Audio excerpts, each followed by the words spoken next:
तो आज आप देख पा रहे होंगे, आज बात करेंगे आपके सामने universe and planetary. That means कह सकते हैं कि आपकी जो ज्योग्राफी की सेक्शन है हम उसे कवर करेंगे आज से। तो जल्दी जल्दी आप अपने कॉपी और पेन निकालिए, और जो भी मैं बार बार कहता हूं एडिशनल फैक्ट को आप जरूर मेंशन करें, ठीक है। पता नहीं है क्यों हमारा एसटी नहीं हो पाया है मोबाइल वाला सर जी।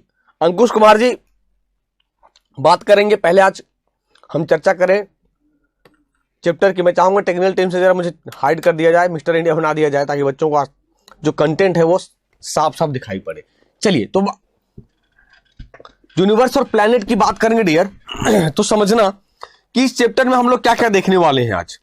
सबसे पहले यूनिवर्स है क्या, यूनिवर्स कहेंगे किसे,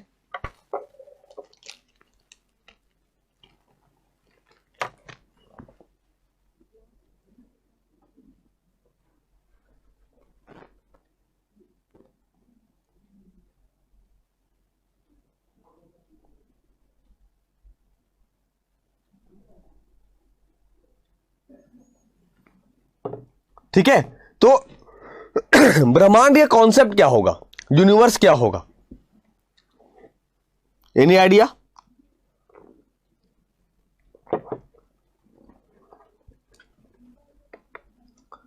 ब्रह्मांड संपूर्ण अंतरिक्ष में है, जिसमें से सभी तारे, ग्रह, आकाशगंगाएं और पदार्थ तथा ऊर्जा के अन्य रूप मौजूद हैं। यानी the universe is the whole of space and all the stars. जितने भी तारे हैं, कुछ पुच्छल तारे भी होते हैं ना, सूर्य भी हमारा तारा है।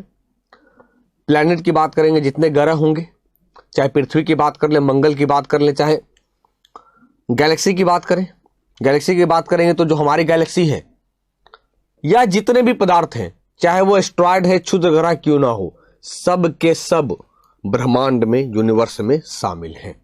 सब के सब ब्रह्मांड में इंक्लूड है, शामिल है। The universe has no limit. ब्रह्मांड की कोई सीमा नहीं है। कभी कभी एग्जामिनर परेशान करता है और कहता है कि अपर लिमिट ऑफ यूनिवर्स। भाई हमारी ऊपरी लिमिट कुछ नहीं है, मैक्सिमम मैं 10,000 तक जा सकता हूं, यानी कल्पना कर सकते हैं 10,000 किलोमीटर तक ऊपर। कल्पना कर सकते हैं, जा नहीं सकते, कल्पना कर सकते हैं। बात बात समझना, बार बार समझना। यानी यूनिवर्स हैज नो लिमिट, कहते हैं ना sir, no limit of sky. आकाश की कोई सीमा नहीं है, आप जितना चाहो उड़ान कर सकते हो, उड़ान भर सकते हो। यानी प्रोग्रेस की कोई सीमा नहीं है, आप जितनी चाहे अपने लाइफ में आप आगे बढ़ सकते हो। कोई सीमा है क्या, कोई पैमाना है क्या कि मैं अपनी आप को यहां लिमिट कर दूं? अपने आप को मैं चाहता हूं beyond the sky, beyond the sky. हमें लगता है कि अगर हमारा कोई पड़ोसी इस जगह पे है तो मैं इस जगह पे पहुंचना चाहता हूं। उसे लगता होगा, उसका अगर कोई यहां है तो वो यहां पहुंचना चाहता होगा, वो यहां पहुंचना चाहता। मतलब कहने का मतलब है नो लिमिट। तो ब्रह्मांड की भी कोई सीमा नहीं है। फिर आप सेकेंड सेंटेंस की बात करेंगे। The study of the universe is known as cosmology.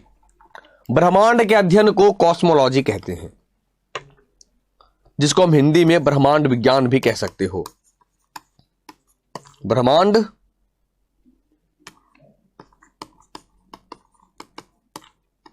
ब्रह्मांड विज्ञान भी कह सकते हैं।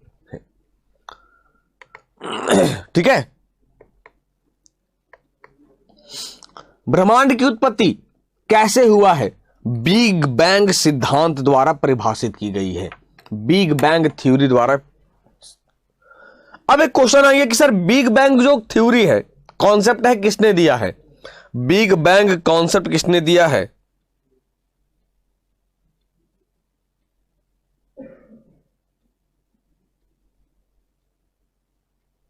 तो बिग बैंग थ्योरी बेल्जियम के खगोल शास्त्री, खगोल वैज्ञानिक जॉर्ज लैमेट्रे द्वारा दी गई है। किसके द्वारा दी गई है? जॉर्ज लैमेट्रे द्वारा दी गई है। याद रहेगा, क्योंकि ये आपके एग्जाम में कई बार पूछे जा चुके हैं कि बिग बैंग सिद्धांत किसके द्वारा परिभाषित किया गया है। तो बिग बैंग सिद्धांत जॉर्ज लेमेट्रे द्वारा किया गया। अगर आपको आइडिया है, कुछ जितने लोग जुड़े हैं तो बता सकते हैं बिग बैंग थ्योरी क्या था। बिग बैंग थ्योरी क्या था?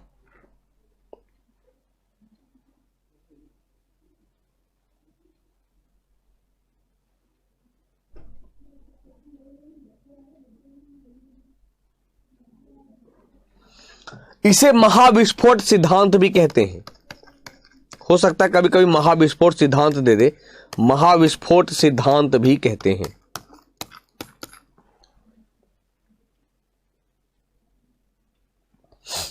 महाविस्फोट सिद्धांत भी कहते हैं।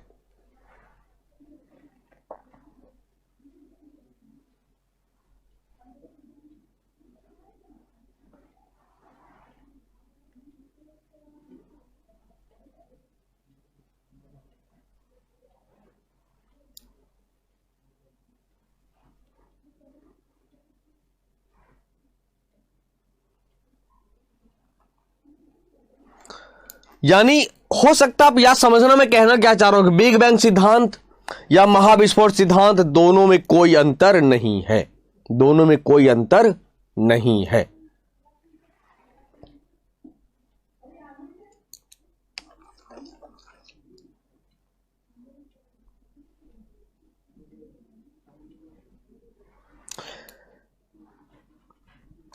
कहा जाता है सर कि एक परमाणुविक इकाई थी जिसमें विस्फोट हुआ। विस्फोट होने के बाद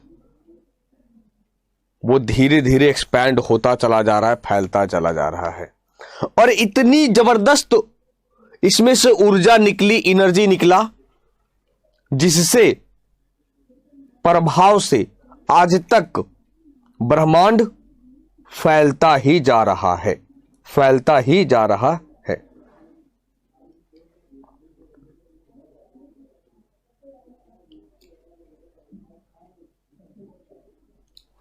ठीक है, जिसमें से प्रोटॉन था, न्यूट्रॉन था, सब कुछ था, लेकिन ब्रह्मांड अब ठंडा हो चुका है। ब्रह्मांड ठंडा होने के कारण सबसे जो गैस मौजूद था इसमें हाइड्रोजन एंड हीलियम, जिससे भौतिक तत्व यानी फिजिकल एलिमेंट बनने लगे थे, फिजिकल एलिमेंट बनने लगे थे। आई बात समझ में? कोई कंफ्यूजन यहां तक बच्चों?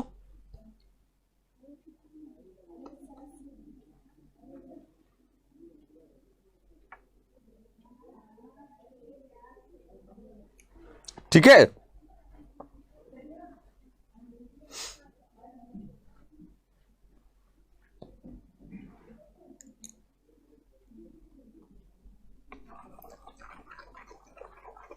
आइंस्टीन ने भी थ्योरी दिया था, आइंस्टीन ने भी थ्योरी दिया था, आपको याद होगा, relativity theory, relativity theory, relativity theory, सापेक्षता का सिद्धांत, सापेक्षता का सिद्धांत, जिसके लिए इन्हें नोबेल मिल चुका है। तो जो सापेक्षता का सिद्धांत बिल्कुल जॉर्ज लेमेट्रे के सिद्धांत के बराबर है, जॉर्ज लेमेट्रे सिद्धांत के बराबर है। ठीक है, आगे देखिए। अब सबसे बड़ी चीज जो है लीमन अल्फा ब्लॉब्स, समझना वन बाय वन।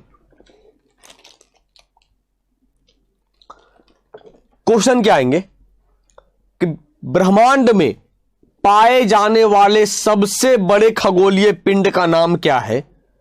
तो Lyman alpha blob are the largest clusters of heavenly bodies found in the universe. यानी ब्रह्मांड में पाए जाने वाले सबसे बड़े समूह को खगोलीय पिंड कहते हैं। उस खगोलीय पिंड को क्या कहेंगे? लीमन अल्फा ब्लॉब्स कहेंगे, लीमन अल्फा ब्लॉब्स कहेंगे। गैलेक्सी की बात करते हैं सर। मैंने कहा क्या ब्रह्मांड में कई सारे गैलेक्सी हैं, कई सारे आकाश गंगा हैं। तो गैलेक्सी क्या है? Galaxy is a collection of stars, तारों का समूह, गैसीय बादलों का समूह। गैसीय बादलों में मुख्य रूप से कौन सा गैस है? अच्छा बताइए किसके लिए मिला था? अंकुश कुमार जी किसके लिए मिला था, जरा कमेंट बॉक्स में बताएंगे।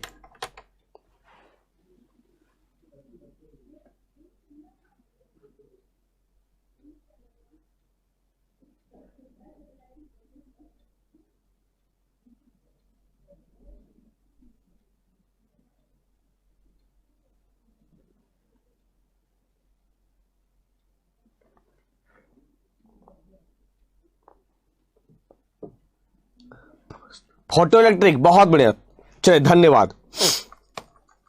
फोटो इलेक्ट्रिक,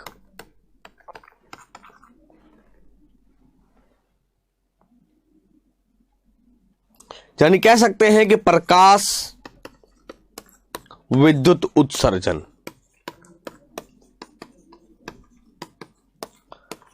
धन्यवाद फिर से अगेन अंकुश कुमार जी कि फोटो इलेक्ट्रिक थ्योरी के लिए 1921 में 1921 में अल्बर्ट आइंस्टीन को नोबेल मिला था।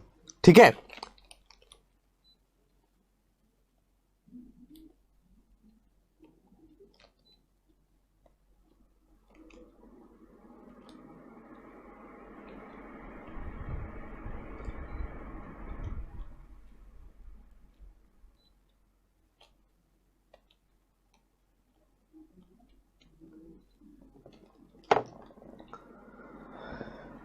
जो गैसीय बादल हैं उनमें मुख्य रूप से कौन से गैस होंगे? हाइड्रोजन गैस होंगे एवं ग्रहों का एक संग्रह है जो गुरुत्वाकर्षण द्वारा एक साथ जुड़ा हुआ है। आपको पता होगा कि सर एक थ्योरी आती है केपलर्स लॉ। केपलर्स लॉ क्या है? केपलर्स लॉ जरा बताएंगे। केपलर्स लॉ कहता है, केपलर्स लॉ में, केपलर्स थ्योरी में, कि जितने भी प्लैनेट हैं सब आपस में एक दूसरे से जुड़े हैं गुरुत्वाकर्षण बल के कारण, और जिसकी जितनी गुरुत्वाकर्षण बल है वो उसको आपस में खींचता रहता है। सबके अपने अपने ग्रेविटी है, और जो जितना दूर है सूर्य से उसे उतना ही देर लगेगा चारों ओर चक्कर लगाने में। चारों ओर चक्कर लगाने में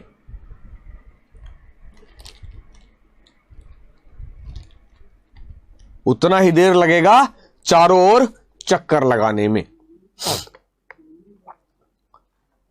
ठीक है, आई बात समझ में? तो कितने प्रकार के गैलेक्सी हो सकते हैं, आकाश गंगा हो सकते हैं, जरा कमेंट बॉक्स में बताइए कितने प्रकार के आकाश गंगा हो सकते हैं?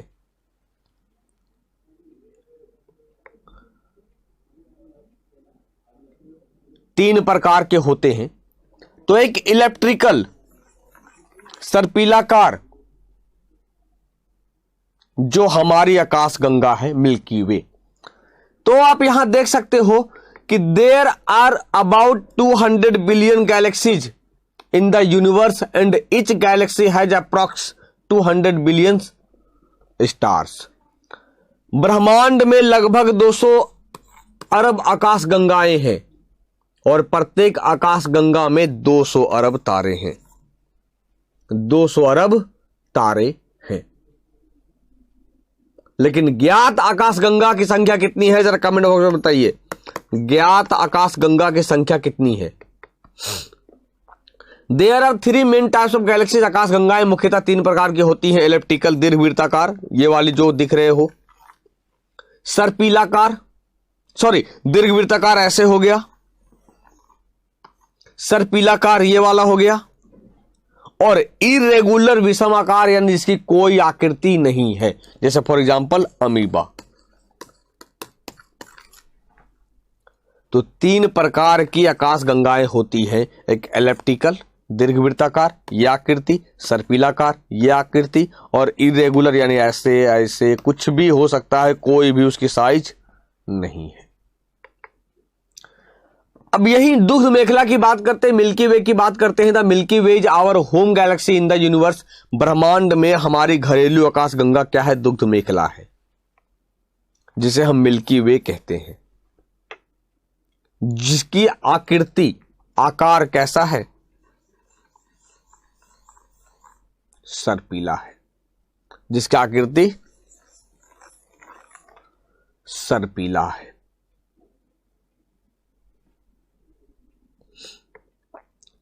अब एंड्रोमीडा की बात करते हैं। एंड्रोमीडा क्या है? Andromeda is our galaxy, sorry, Andromeda is our nearest Galaxy.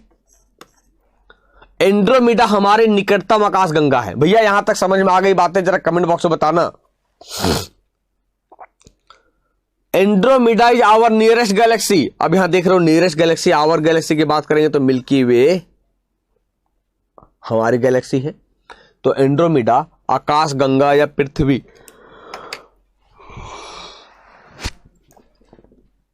की निकटतम आकाशगंगा है, जिसकी दूरी 2.2 मिलियन लाइट ईयर है, प्रकाश वर्ष है।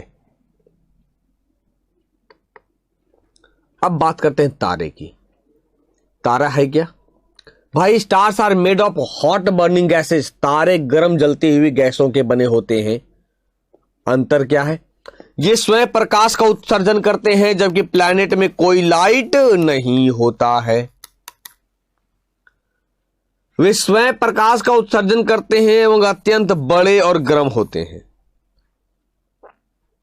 अत्यंत बड़े और गर्म होते हैं। सूर्य का निकटतम तारा, सूर्य का निकटतम तारा क्या होगा? प्रोक्सिमा सेंचुरी,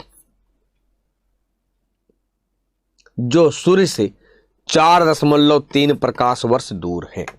4.3 प्रकाश लाइट ईयर दूर है।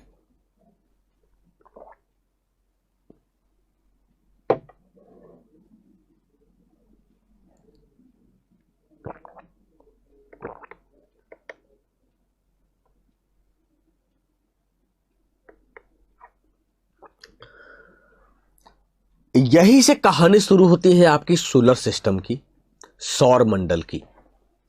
अब देखिए, सौर मंडल शुरुआत करने से पहले हम 2-3 चीजों को देखेंगे, नजर डालेंगे। सूर्य है बीच में। जरा कमेंट बॉक्स में बताएंगे, सूर्य भी अपने अक्ष पे चक्कर लगाता है क्या? सूर्य भी अपने अक्ष पे चक्कर लगाता है क्या? जरा कमेंट बॉक्स में बताना। अगर आपको लगता है यस सर ये भी चक्कर लगाता है तो कमेंट बॉक्स में कहें यस। अगर लगता है नो सर ये चक्कर नहीं लगाता है तो कमेंट बॉक्स में कहें नो।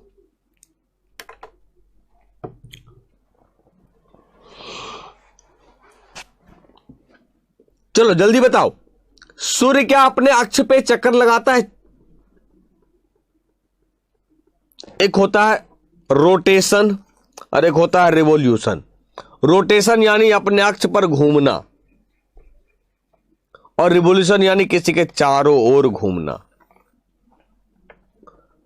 नो नो नो भैया, एक चीज हमेशा समझना, सूर्य भी अपने अक्ष पर घूमता है और घूमते हुए सोलर हमारे यूनिवर्स में है, सोलर सिस्टम में है, गैलेक्सी आकाश गंगा में चक्कर लगाता है। ये भी आकाश गंगा में चक्कर लगाता है। तो याद रखिएगा, सूर्य भी अपने अक्ष पर घूमता है और घूमते हुए हमारी आकाश गंगा मिल्की वे का चक्कर लगाता है। ये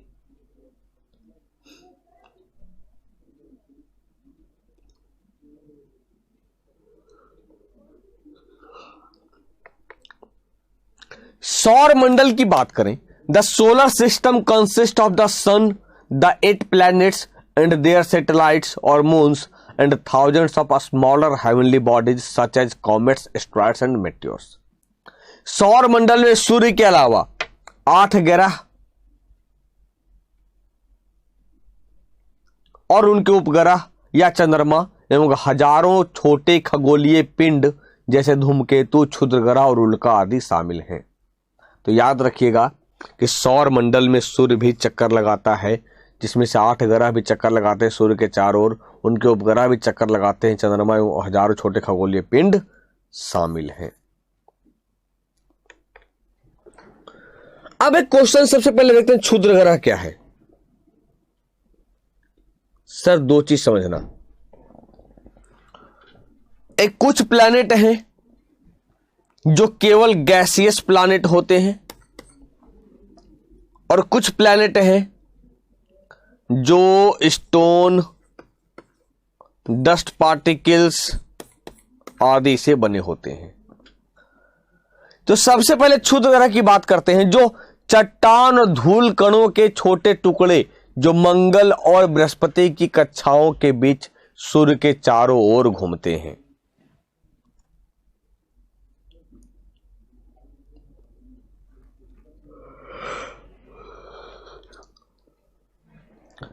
तो एक ट्रिक के जरिए समझते हैं, मेरी बात समझना। My very educated mother just showed us 9 planet। अब एक जो सेंटेंस है उसका पहला वर्ड क्या अपने आप में प्लैनेट है। तो सूर्य से जो दूरी के अनुसार सबसे नजदीक Mercury, Venus, Earth, Mars, Jupiter, Saturn, Uranus, Neptune, Pluto खत्म हो गया, प्लूटो खत्म हो गया पी से। अब कहा मार्स और जुपिटर के बीच चक्कर लगाता है, आप कह भी रहे हो, यानी ये जुपिटर है और ये मार्स है, इन दोनों के बीच चक्कर लगाएगा। तो एक चीज समझना होगा, जो 4 प्लैनेट हैं mercury, Venus, earth and Mars, ये चारों पत्थर के टुकड़े हैं, डस्ट पार्टिकल्स हैं, गैस भी हो सकते हैं। जबकि रेस्ट जो बचा, जुपिटर, सैटर्न, यूरेनस, नेपच्यून, ये सब के सब गैस के बने होते हैं, सब के सब गैस के बने होते हैं। यहीं से डिफरेंशिएट हो जाता है एस्टेरॉयड का, क्षुद्र ग्रह का। ठीक है।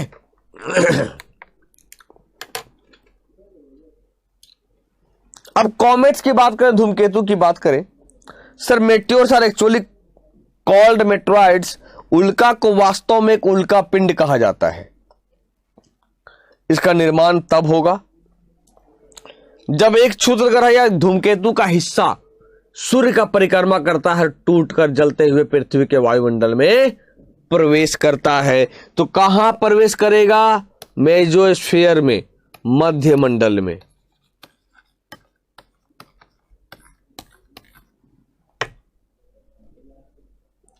यानी मध्य मंडल में आकर मेट्योर्स इंटर करता है। कहां नष्ट होता है? मध्य मंडल में नष्ट होता है। यानी कहा इसका निर्माण तब होता है जब एक क्षुद्र ग्रह या धूमकेतु का एक हिस्सा सूर्य की परिक्रमा करता, टूटकर जलते हुए पृथ्वी के वायुमंडल में प्रवेश करता है। पृथ्वी तक पहुंचने वाले उल्का को उल्का पिंडों के रूप में जानते हैं। इसे उल्का तारे के रूप में भी जाना जाता है। क्यों? क्योंकि हम ये मानते हैं कि तारा टूटता है, जबकि तारे नहीं टूटते हैं। वो क्या होते हैं? वो धूमकेतु होते हैं।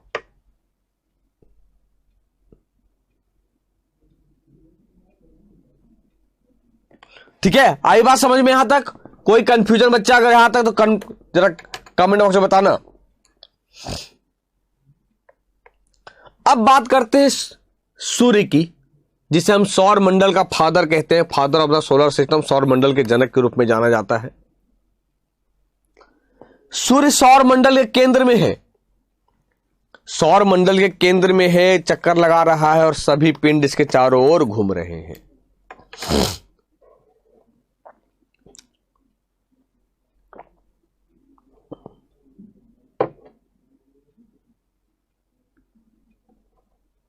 हाँ, विश जो करते हैं वही विश करते हैं, लेकिन तारा नहीं टूटता है।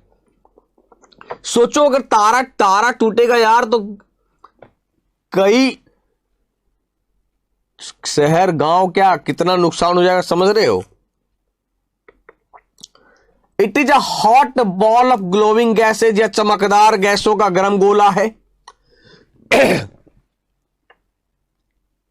सबसे ज्यादा क्या पाया जाएगा इसमें? हाइड्रोजन होगा। यानी सूरज में सबसे ज्यादा कौन से गैस मौजूद होते हैं? हाइड्रोजन मौजूद होते हैं, 26.5% हीलियम और अन्य तत्व। इसीलिए कहते हैं कि इसका जो स्रोत है परमाणु संलयन है या हाइड्रोजन संलयन भी कह सकते हो।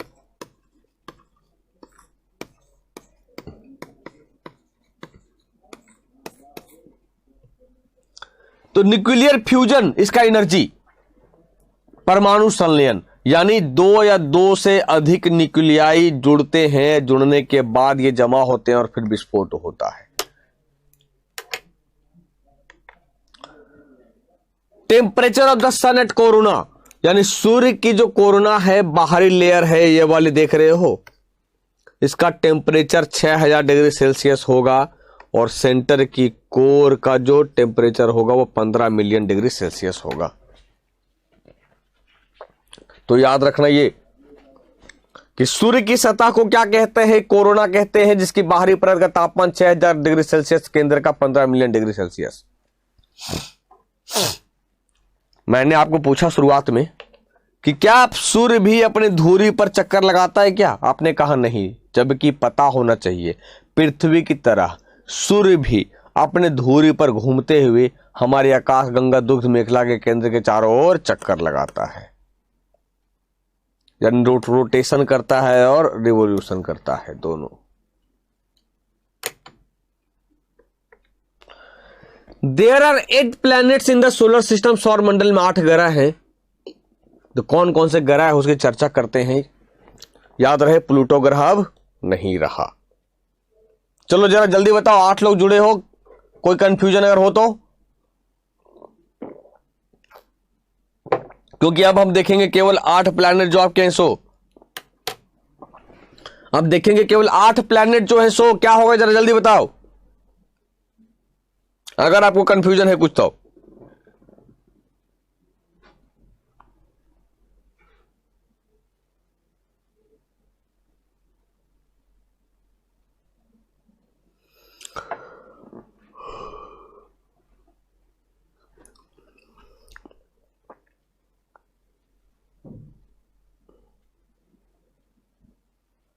What is called mid part of सन?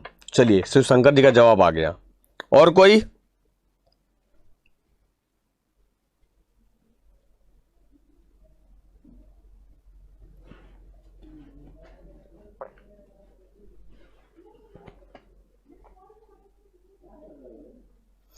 और कोई बच्चा बताओ।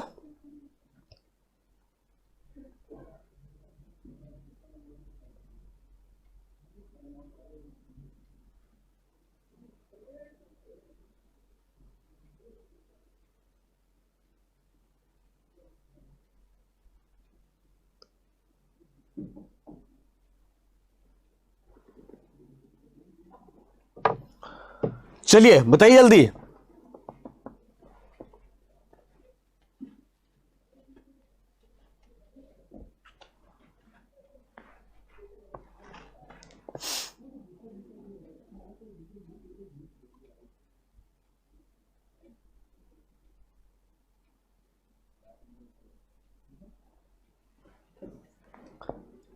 सूर्य ग्रहण मैक्सिमम कितने टाइम तक लग सकता है? अरे डियर पढ़ेंगे, अंकुश कुमार जी परेशान मत होइए, सूर्य ग्रहण चंद्र ग्रहण के बारे में सब कुछ पढ़ेंगे, ठीक है, परेशान मत हो। किसके अराउंड घूमेगा? अरे ये हमारे सोलर सिस्टम, ये हमारी जो गैलेक्सी है मिल्की वे के चारों ओर चक्कर लगाएगा ये। और जो आप शिवशंकर जी आपने पूछा कि मिडिल पार्ट ऑफ द सन, तो भैया ये आप समझ लो सूर्य के 8 पार्ट हैं, सूर्य के 8 पार्ट हैं।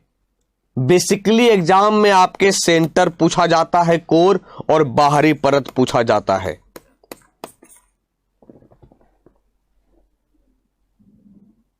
जिसको हम फोटोस्फीयर भी कहते हैं।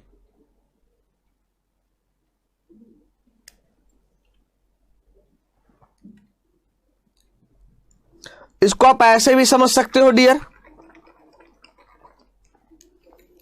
फोटोस्फीयर, क्रोमोस्फीयर और कोरोना।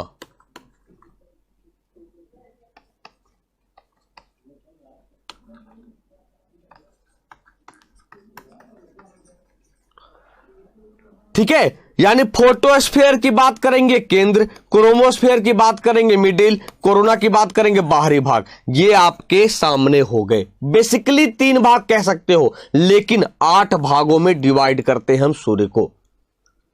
ठीक है, आई बात समझ में यहां तक? चलिए नीरज कुमार जी धन्यवाद, बहुत देर कर दिया आते आते आप।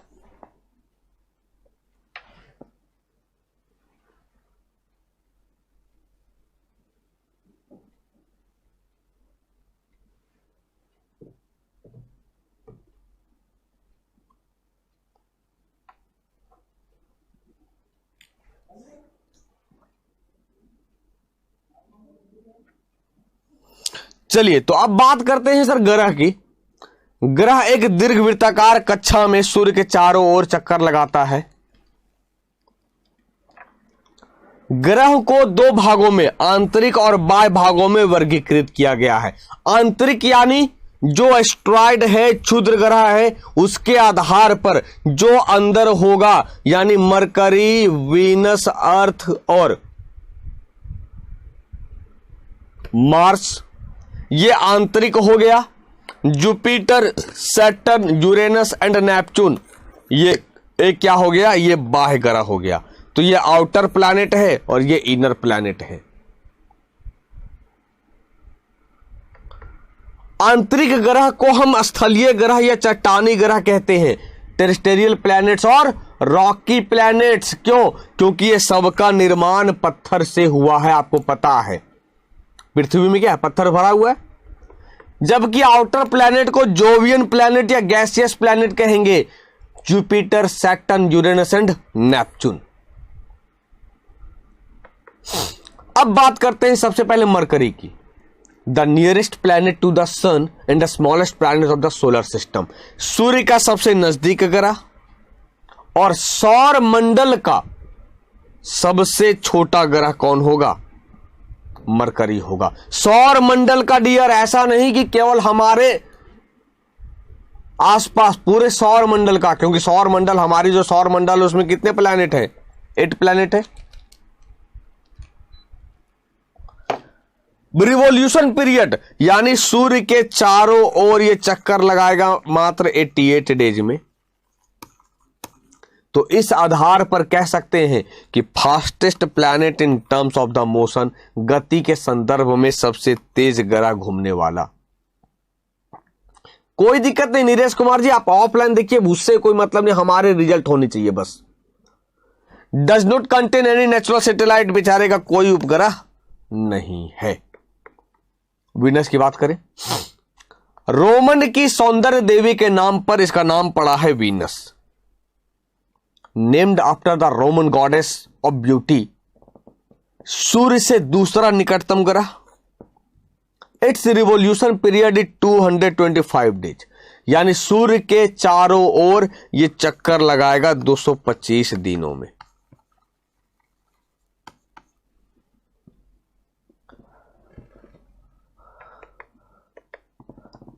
इसके वायुमंडल में, किसके वायुमंडल में? वीनस के 97% कार्बन डाइऑक्साइड मौजूद होता है।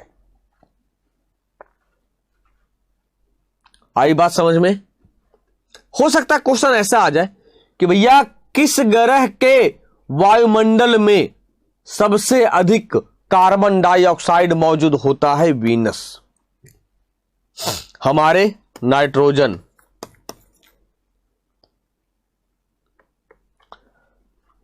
Jupiter methane.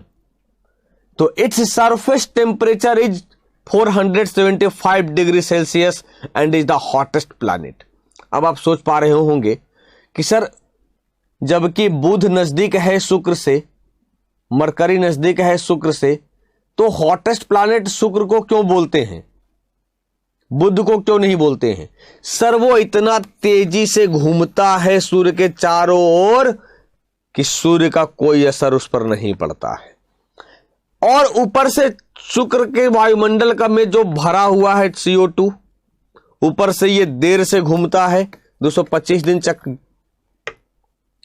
तब टेम्परेचर इसका सबसे ज्यादा होगा, इसलिए हॉटेस्ट प्लैनेट कहते हैं इसे।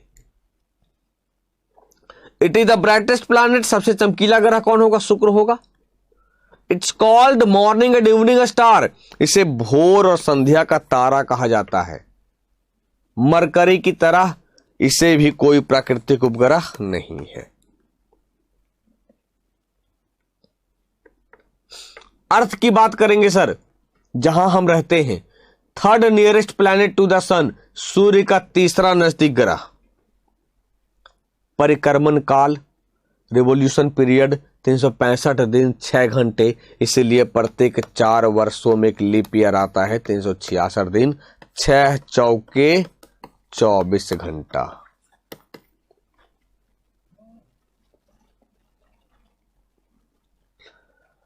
Its surface contains 71% of water, so it's called blue planet. इसकी सतह में 71% जल है, इसीलिए इसे नीला ग्रह कहते हैं। ओनली वन नेचुरल सैटेलाइट, केवल एक प्राकृतिक उपग्रह चंद्रमा है। इसकी घूर्णन गति दक्षिणावर्त पश्चिम से पूर्व है। पश्चिम से पूर्व की बात किया, समझना, पश्चिम से पूर्व है, इसीलिए इधर टाइम हमारा प्लस होता है, इधर माइनस होता है। मंगल, मिशन मंगल देखा होगा मूवी, जरा बताइए मिशन मंगल का डायरेक्टर कौन था? मिशन मंगल का डायरेक्टर कौन था, जरा कमेंट बॉक्स में बताओ जल्दी। Due to the presence of iron oxide in soil, it is known as red planet. मिट्टी में लौह ऑक्साइड की उपस्थिति के कारण मंगल को लाल ग्रह के रूप में जाना जाता है। फोबोस और डीमोस मंगल के 2 प्राकृतिक उपग्रह हैं। गूगल कोई नहीं करेगा, गूगल मत करना।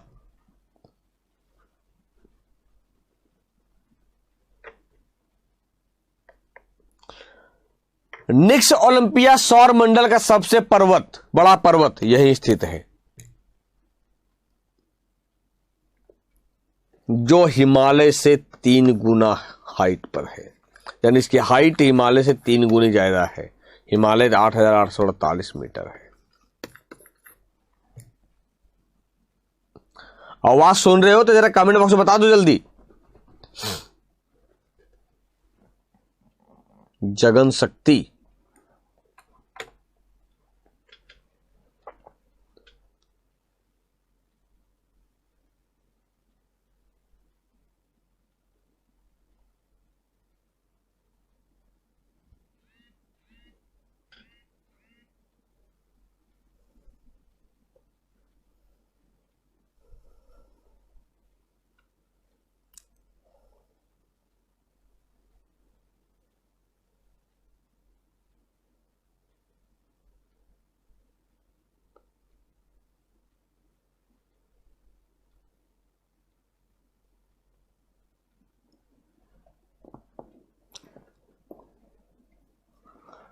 जगन शक्ति director of mission Mangal movie, बहुत बढ़िया।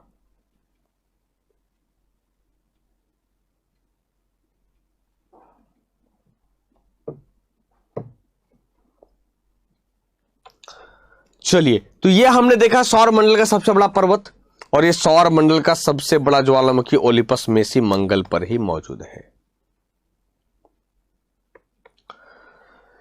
सर यहां से हो जाता है आउटर प्लैनेट या गैसियस प्लैनेट। सौर मंडल का सबसे बड़ा ग्रह Jupiter is also known as the winter planet as its average temperature is very low. बृहस्पति को ठंडा ग्रह के रूप में भी जाना जाता है क्योंकि इसका औसत तापमान बहुत कम है, -148 डिग्री सेल्सियस।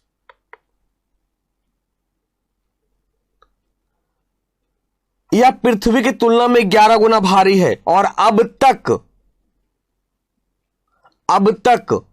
सबसे ज्यादा प्राकृतिक उपग्रह था। मैंने इसीलिए लिखाया क्योंकि अब हो गया सैटर्न, जिसमें 82 सैटेलाइट है, तो ये याद रखना पड़ेगा।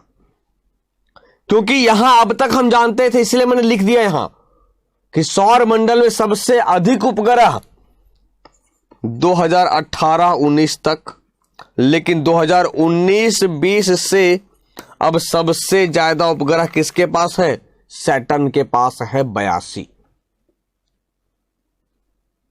लेकिन ये याद रखना कि गैनीमेड इसका सबसे बड़ा उपग्रह है, जो सौर मंडल का सबसे बड़ा उपग्रह भी है।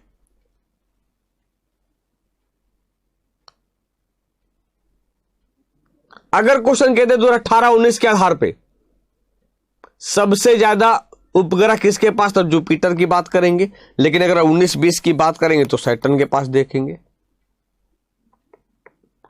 सैटर्न सौर मंडल का दूसरा सबसे बड़ा ग्रह, जिसके पास 82 उपग्रह सैटेलाइट हैं।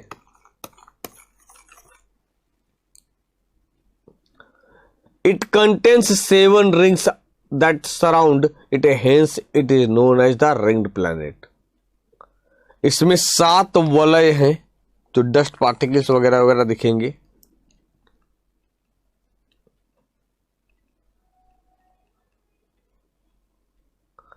इसीलिए इसे क्या कहते हैं पता है? रिंग्ड प्लैनेट यानी वलयाकार। वलयाकार यानी अंगूठी की तरह। टाइटन शनि का सबसे बड़ा उपग्रह है। यहां तक कोई दिक्कत बच्चों? जरा कमेंट बॉक्स में बता दो। मैं आज अंकुश कुमार जी के शहर में हूं। चलिए नरेश कुमार जी मिल लेना जरा अंकुश कुमार जी से।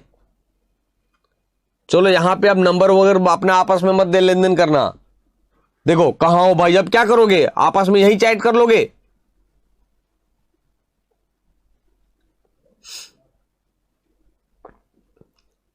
तो फिर मैं भी पहुंच जाऊंगा तुम लोगों के पास। चलो शरारत नहीं, पढ़ाई करो।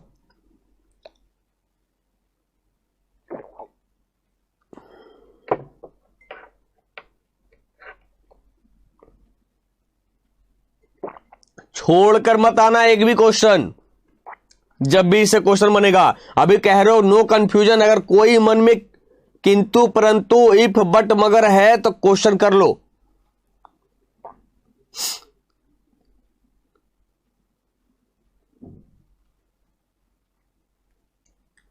चलो अगर कोई किंतु परंतु है, क्योंकि हमने अभी मरकरी देखा, वीनस देखा, अर्थ देखा, मार्स देखा, जुपिटर देखा एंड सैटर्न देखा।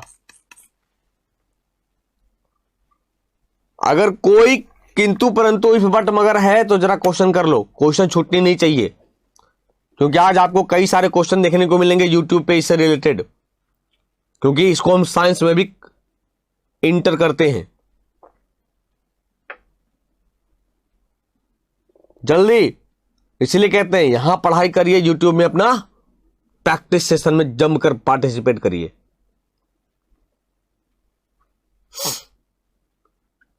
अगर आपको लगता है कि सर कोई क्वेश्चन बन सकता है तो कमेंट बॉक्स में बताओ।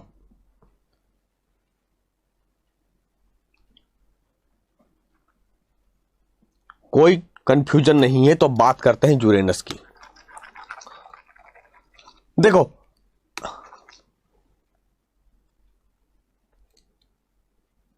शिवराज शाह जी बता देंगे, उससे परेशान मत हो। मैंने यहां अभी ज्योग्राफी की बात किया, मैंने अभी ज्योग्राफी की बात करी है। अभी देखो कहां घुस गया बायो में। मतलब यार बच्चे ना, बहुत पिटाई पड़ेगी तुम लोगों को। चलो कोई नहीं। अरुण की खोज 1781 में सर विलियम हर्शेल ने की थी। अरुण की खोज 1781 में सर विलियम हर्शेल ने की थी, और यह सूर्य से 7वां ग्रह और सौर मंडल का तीसरा सबसे बड़ा ग्रह है। इसके अक्षीय झुकाव के अधिक है। अक्षीय झुकाव के कारण इसे लेइंग प्लैनेट, लेटा हुआ ग्रह कहते हैं। अक्षीय झुकाव यानी जैसे पृथ्वी अपने अक्ष पे देखोगे तो 23.5 डिग्री क्या है। चलो शिवराज जी कोई परेशानी नहीं है बच्चे, देखो अभी यहां कंसंट्रेट करो, ठीक है। पृथ्वी अपने अक्ष पे 23.5 डिग्री झुकी हुई है,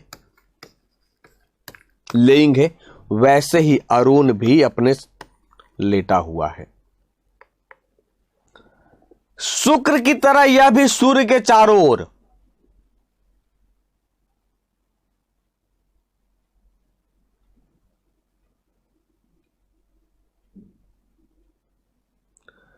सर कोई सर एक बार लास्ट एनटीपीसी में क्वेश्चन आया था कि अर्थ का टाइम दे रखा था।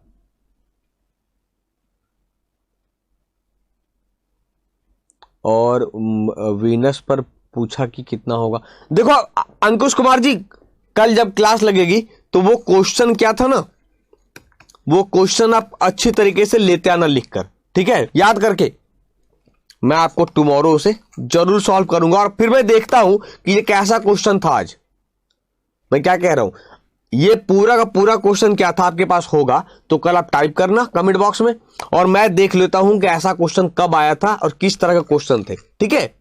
चलिए अब यहां देखें, शुक्र की तरह यह भी सूर्य के चारों ओर दक्षिणावर्त पूर्व से पश्चिम चक्कर लगाता है। यानी दो ऐसे प्लैनेट हैं यूरेनस और वीनस जो ईस्ट टू वेस्ट चक्कर लगाता है, ईस्ट टू वेस्ट चक्कर लगाता है।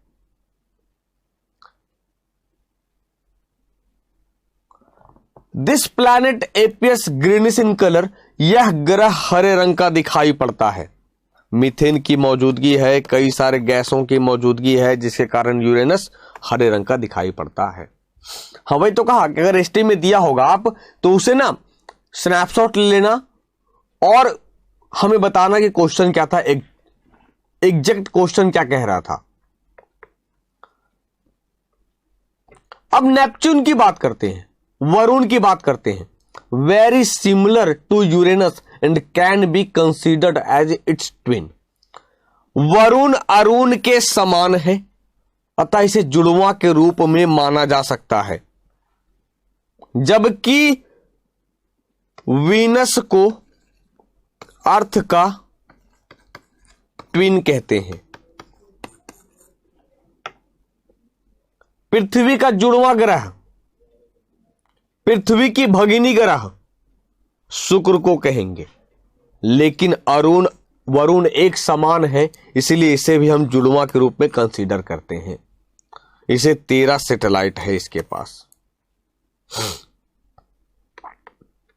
प्लूटो बेचारा आज ग्रह नहीं रहा। It was discovered in 1930 by Clyde Tombaugh. 1930 में क्लाउड टॉम्बॉक द्वारा प्लूटो की खोज की गई थी। इसे सौर मंडल का 9वां और सबसे छोटा ग्रह माना जाता था। तो अब आपको कमेंट बॉक्स में बताना है कि प्लूटो को प्लैनेट के लिस्ट से किस ईयर में निकाला गया था, किस ईयर में आउट किया गया था, जरा कमेंट बॉक्स में बताइए। –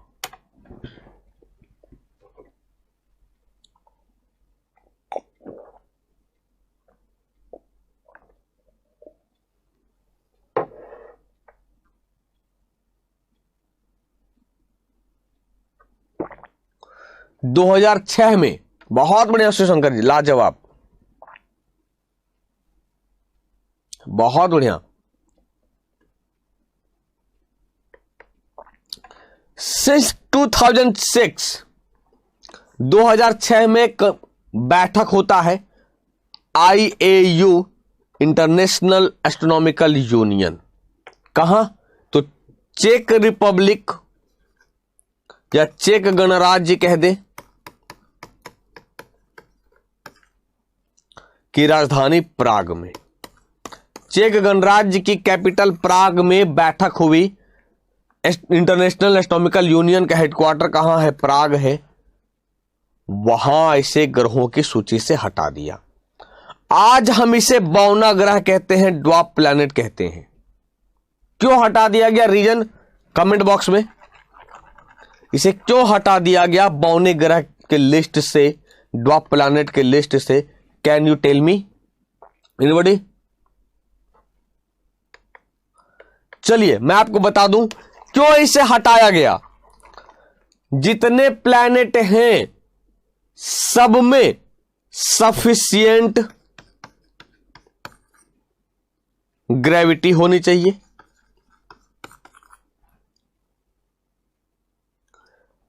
पहला, सफिशिएंट ग्रेविटी होगा तो किसी दूसरे प्लैनेट के ऑर्बिट में यह चक्कर नहीं लगाएगा, क्रॉस नहीं करेगा। जबकि प्लूटो नेपच्यून के ऑर्बिट से इंटर कर जाता है।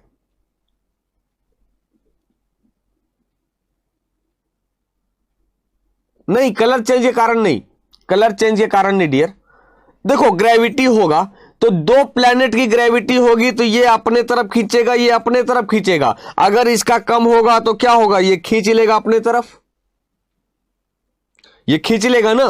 तो प्लूटो की ग्रेविटी कम है, प्लूटो की ग्रेविटेशन फोर्स कम है, जिसके कारण नेपच्यून अपनी ओर खींच लेता है। इस कारण से इसे लिस्ट से बाहर कर दिया गया है। आज हम इसे बौना ग्रह के रूप में जानते हैं। चलिए, तो एक काम और करना डियर, मेरी बात समझना, मैं कहना क्या चाह रहा हूं।